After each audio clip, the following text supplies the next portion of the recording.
Hello everyone, আসসালামু আলাইকুম। আমি আজকে শাপলা ফুলের বড়া বানাবো।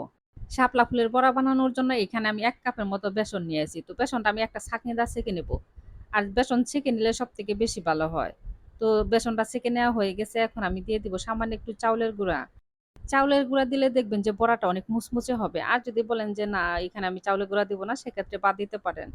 বেসনের মধ্যে আমি দিয়ে দিব 1/2 চামচ ভাজা জিরার গুঁড়া, 1 চামচ শুকনা মরিচের গুঁড়া, আর দিয়ে দিব 1/2 চামচ হলুদের গুঁড়া আর স্বাদ মতো লবণ দিয়ে দিব।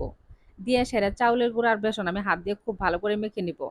বেসন আর চাউলের গুঁড়া মসলার সাথে আমি হাত দিয়ে মেখে নিলাম। আপনারা চাইলে চামচ দিয়েও মাখতে পারেন, কোনো সমস্যা নাই।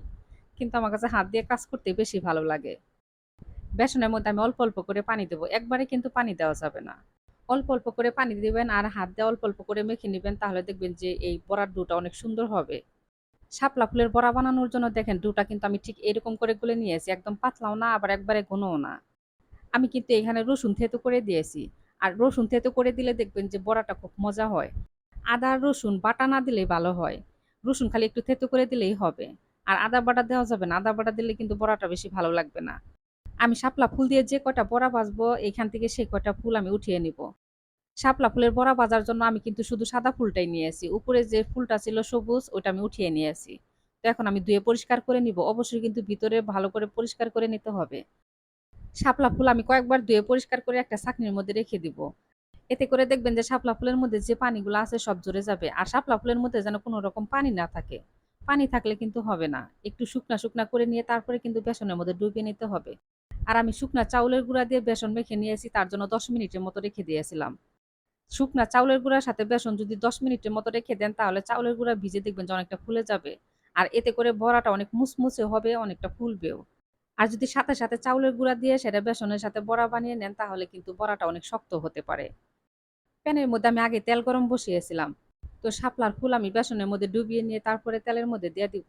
আমি বেশি ভাজবো না, অল্প করেই ভাজতেছি। আপনারা চাইলে বেশি করেও ভাজতে পারেন। আর এইভাবে বড়া ভেজে কিন্তু গরম ভাতের সাথেও খেতে পারবেন। আবার যদি বলেন যে না সন্ধ্যা চা নাস্তার জন্য আমি বড়া ভাজবো, তাও ভাজতে পারবেন। আমরা যে মিষ্টি কুমড়া ফুলের বড়া খাই না, ঠিক ওইরকম খেতে। আমি কিন্তু আগে কখনোই জানতাম না যে শাপলা ফুল দিয়ে এত সুন্দর করে মজার মজার বড়া বানানো যায়। আর এখন যখন মজার মজার করে শাপলার বড়া বানাই খাই, এখন শাপলা ফুলই নাই, বাজার থেকে কিনা নিয়ে আসতে হয়, তারপরে বানাতে হয়। আমার এই শাপলা ফুলের রেসিপি আপনারা কে কোথায় থেকে দেখতেছেন অবশ্যই কমেন্ট করে জানাবেন। কে কোথায় থেকে দেখতেছেন এই যদি কমেন্ট করে জানান, তাহলে কিন্তু আমি পরের ভিডিওতে আপনাদের নাম তুলে ধরবো। আর অবশ্যই জানাবেন কে কোথায় থেকে দেখতেছেন। তো আমার কিন্তু ফুলের বড়া ভাজা হয়ে গেছে, এখন আমি উঠিয়ে নিব। আর এই বড়াটা একটু কড়া করে ভাজবেন, তাহলে অনেকটা সুন্দর মুচমুচে হবে। বড়া ভেজে নিয়ে আমি সবার সামনে দিছি, কিন্তু কেউ বলতে পারে নাই যে এটা শাপলা ফুলের বড়া। তো সবাই ভালো থাকবেন, আমাদের জন্য দোয়া করবেন। আল্লাহ হাফেজ।